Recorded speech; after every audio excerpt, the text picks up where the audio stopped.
முன்னணி நடிகர்களின் ஒருவர் தனுஷ். இவர் நடிகர் மட்டுமின்றி இயக்குனர், பாடகர், தயாரிப்பாளர் என பல முகங்களை கொண்டுள்ளவர். இவருக்கு இணையான ஒரு நடிகை நயன்தாரா. இவரை ரசிகர்கள் லேடி சூப்பர் ஸ்டார் என்று செல்லமாக அழைக்கப்படுவர். இவருக்கென தனி ரசிகர்கள் பட்டாளமே உள்ளது. இவர்கள் இருவரும் ஒன்றாக நடித்த திரைப்படம் யாரடி நீ மோகினி ஆகும். இந்த திரைப்படம் இவர்களுக்கு ரசிகர்களிடையே நல்ல வரவேற்பை கொடுத்தது. இந்த நிலையில் தற்போது இவர்கள் இருவருக்கும் இடையே மோதல் வலுவாக வளர்ந்து வருகிறது.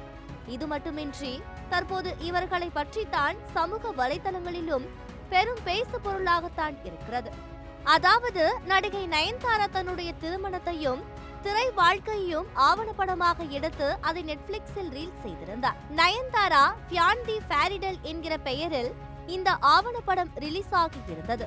இந்த ஆவணப்படம் வெளிவரும் முன்னர் அதன் ட்ரெய்லர் வெளியான போது அதில் நானும் ரவுடிதான் படத்தின் 3 வினாடி காட்சிகள் இடம்பெற்றிருப்பதை சுட்டிக்காட்டி அதை நீக்காவிட்டால் ரூபாய் 10 கோடி நஷ்டஈடு கொடுக்க வேண்டும் என நடிகர் தனுஷ் தரப்பிலிருந்து நயன்தாராவுக்கு நோட்டீஸ் அனுப்பப்பட்டுள்ளது.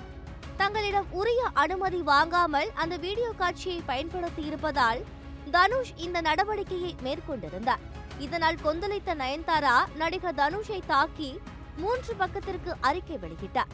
தன் ஆவணப்படத்தை ப்ரமோட் செய்வதற்காக நயன்தாரா இதுபோன்ற செயல்களில் ஈடுபட்டு வருவதாக விமர்சனமும் எழுந்தது. தனுஷின் இந்த வார்னிங்கிற்கு பிறகு வெளியான ஆவணப்படத்தில் நானும் ரவுடிதான் திரைப்படத்தின் படப்பிடிப்பின் போது எடுக்கப்பட்ட காட்சிகள் 30 வினாடிகளுக்கு மேல் இடம்பெற்றிருந்தன.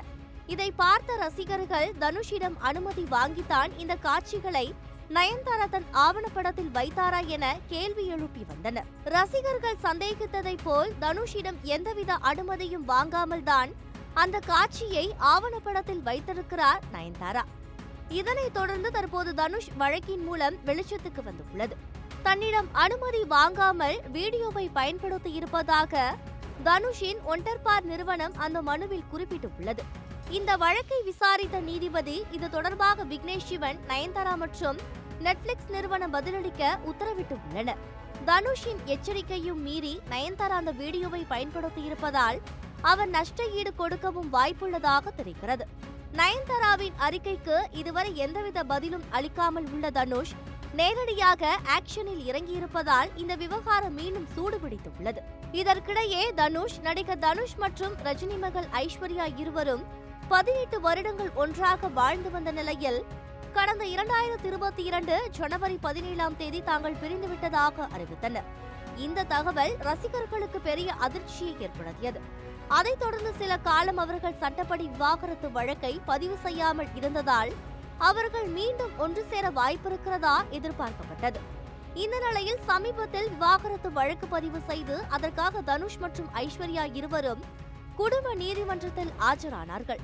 இந்த வழக்கு விசாரணை நீதிமன்றத்தில் கதவுகள் பூட்டப்பட்டு ரகசியமாகவே நடத்தப்பட்டது. இந்த நிலையில் இருவரும் விவாகரத்து பெறுவதில் உறுதியாக இருந்த நிலையில் நேற்று நவம்பர் 27 இறுதி தீர்ப்பில் நீதிபதி இருவருக்கும் விவாகரத்து வழங்கி உத்தரவிட்டிருக்கிறார். இதனால் அவர்கள் 2004 நவம்பர் 18 பதிவு செய்திருந்த திருமணம் தற்போது நீதிமன்றத்தால் ரத்து செய்யப்பட்டிருக்கிறது. நடிகர் தனுஷுக்கு பொது வாழ்க்கையில் மற்றும் அவரது தனிப்பட்ட வாழ்க்கையில் அவருக்கு அடிமேல் அடி விழுவதைக் கண்டு அவரது ரசிகர்கள் தங்களது ஆதரவை தெரிவித்து வருகின்றனர்.